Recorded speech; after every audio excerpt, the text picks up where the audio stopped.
Welcome back to the Doane Tailgate pregame show, live from Mitchell, South Dakota, campus of Dakota Wesleyan University. The site of today's game is the Doane Tigers take on the Tigers of Dakota Wesleyan, working our way towards a 1 o'clock kickoff. Doane, of course, fresh off of a big win at home last week against interstate rival Hastings, 37-12, improving Doane's record to 2-3 overall and 2-1 in GPAC conference play. And here to talk about all of that is the head coach of the Doane Tigers, Chris Bessler. And Coach, of course, we talked after that game last week, and after a slow start, you guys got behind 10-0. End of the first quarter, the offense really woke up. Isaiah Celestine making some big plays, your quarterback Drake Davidson making big plays, and of course the defense pitching a shutout to the Hastings offense for the remainder of the game. Hastings' only points for the final three quarters was a safety against your guys. And so, yeah, I mean, a big double-digit win there at home, getting back in the win column. I guess just for the team as a whole, how good did it feel just to have a nice bounce-back game like that? Yeah, no, it was.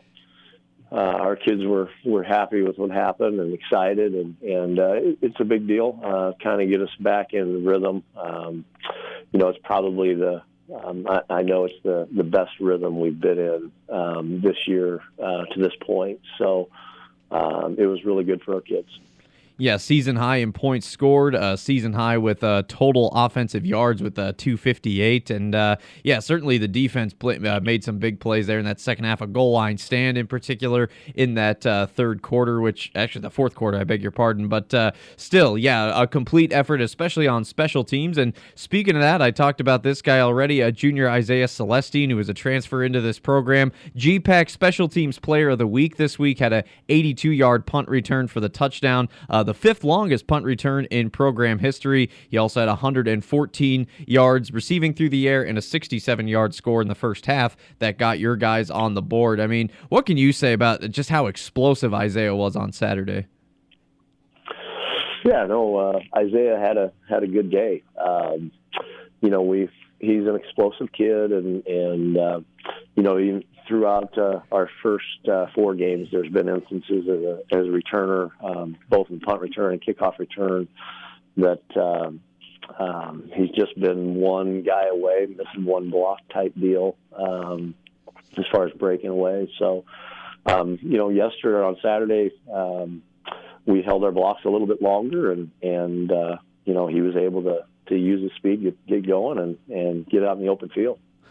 Yeah, certainly. Speaking with Doane head football coach Chris Bessler as the Tigers get ready to take on the Tigers of Dakota Wesleyan. And, yeah, you look at Celestine's numbers through the receiving game now with 299 yards receiving and 2 touchdowns to lead this Tiger offense. Well, speaking of your offense, we all know that Drake Davidson had a great game through the air with 256 yards and a couple of touchdowns as well. But looking at the ground game, this has been an aspect that's been a little slow to get going this year, and your team finished with just 2 net rushing yards. Jermaine Darrogene had some good carries at times. You were without Kyle Jensen, of course, who is out with some illness. But I guess how does this offense kind of hope to get that ground game going? I mean, I imagine this is something you guys are really working hard on in practice.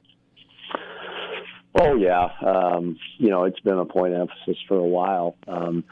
Unfortunately, we haven't been healthy. Right.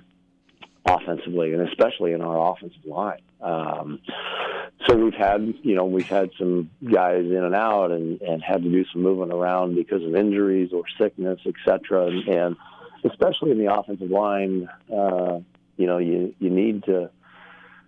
It takes those guys a while to develop a sense of how to work together, etc. So. I believe we're going to be healthier coming into the game today in our offensive line. So I'm hoping that's a major that'll make a difference as well. Yeah, and one thing the O-line did a really good job of, you said it after the game last week, is protecting Drake Davidson, who finished 15-28. Season high 256 yards, career high 3 touchdown passes as well. So, yeah, the running game didn't get going, but certainly Drake, after not starting the game, after coming into the second quarter, really hit the ground running. Defensively, your team had faced some really good offenses this year with a couple of ranked teams in Ottawa and Tarleton State. Defensively, I thought your guys made some plays against Briarcliff. Obviously, the the Chargers came out with the win. But Hastings was really trying to attack you guys through the air. Their quarterback, Isaiah Jackson, finished 16 of 38 pass attempts, 205 yards, and 1 touchdown as well. And they just kept attacking you through the air, and the Broncos did finish with over 500 yards of total offense. 436 rather, but still a good number of yards, yet they were kept off the scoreboard offensively through those final 3 quarters. Despite giving up those number of yards, I guess what's your analysis of the defensive performance for keeping them off the scoreboard for so long in that game? Well, I mean, that's always going to be the number one goal of the defense is, points are what makes the difference. Yeah, we gave up some yards. I talked to the guys, and I've been talking to the defense that, I think our defense is pretty good, but not to the point where we're not going to give up some plays. I mean, it's college football. Offenses are too good. They're going to complete some balls. The running backs that we see, they're going to have great speed. Occasionally, they're going to break contain, etc. What I talk to the defense about is, hey, rally to the ball, get it tackled, and make them snap it again. Because the more plays that we see against an offense, the chances go up of a turnover or getting a stop. And we had multiple. That's kind of what happened on Saturday. We held them and blocked a field goal. They missed a field goal. A goal line stand. We came away with a couple turnovers, and those turnovers happened after they were moving the ball a little bit and kind of got into our half of the field. So, it's always going to be, hey, keep them off the scoreboard. Would we like to get them down in yards, etc.? Well, sure, but keep them off that scoreboard. That's the number one thing. Yeah, that's kind of an aspect I forgot to mention. A season-high 4 turnovers. Your guys picked up 3 fumbles and got the interception, too, and 6 sacks on defense. That's a season-high, too. So, yeah, a lot of exclamation points, a lot of timely big plays in that game. I feel like were certainly helpful in that victory. 37-12 win, and Doane's had a lot of recent success against Hastings, now winning 6 of the last 7 meetings, and that was certainly a nice win for Doane to get back into the win column. We'll close the book on that. We'll take a break. When we come back, we'll kind of preview this week's game against Dakota Wesleyan. They're a team that stumbled a little bit out of the gate, but this is conference play, of course, and anything can happen. So we'll talk about Dakota Wesleyan when we come back. It's the Doane Tailgate pregame show on Old Red 99.5. Back in Mitchell, South Dakota, home of the Dakota Wesleyan Tigers, working our way toward a 1 o'clock kickoff today at Joe Kintal Field. Nice facility here in the GPAC. One of my favorite stadiums, really, to go to here in the GPAC Conference. As Doane on the road, they played here last year against Dakota Wesleyan, won it big 30-3, and they're hoping for a similar result today. Of course, head coach Chris Bessler is with us here on the Doane Tailgate pregame show. And yeah, coach, this is a team that had a lot of success, I feel like, in the early 2010s there in 11, 12, and 13 with some really good defenses. They struggled last year with a 2-9 record, and here they are again with still kind of a fairly young team, and they've dropped 3 straight here to open conference play. Last week going on the road against a tough Dordt team, losing it 57-22. But there are some guys these guys play a pretty physical brand of football. Luke Loudenberg's their all GPAC running back who's back this year with 227 yards, 2 touchdowns. Just in studying Dakota Wesleyan, what's the key to maybe beating them and keeping your team on the right track? Well, I think you got to recognize who their top players are and know where those guys are at on the field all the time. And they've got Dakota Wesleyan. They always have real good speed on the offensive side. They're going to spread the ball around offensively.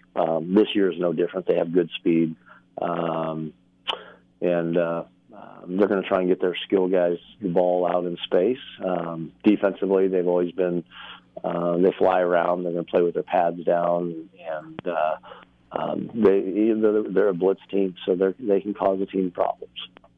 Yeah, absolutely. And one guy to watch for on defense in particular, I think linebacker Tyler Wagner leads this team with 4.5 tackles for loss and 17 total tackles, so he's been causing problems in the backfield. Last thing with this game today, obviously your team had that big confidence-building win last week against Hastings, and Dakota Wesleyan has had their struggles, of course. How important is it in a game like this to tell the guys to treat every game the same way and not let a a win get you too confident, because sometimes you see it in college football where, a team can overlook an opponent and then you see an upset or something like that. So I guess just in the case of this game, how important is it for your guys to kind of just, put last week behind them and focus on one opponent at a time?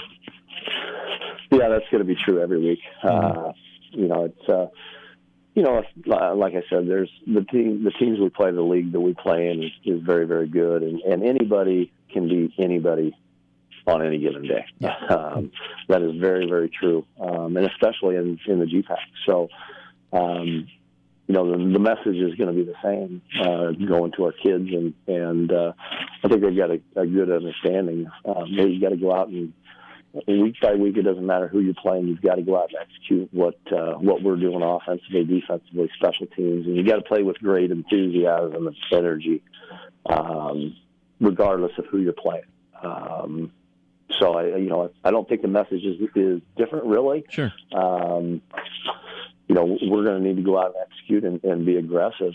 Hopefully, get off to a good start. I think a fast start is important.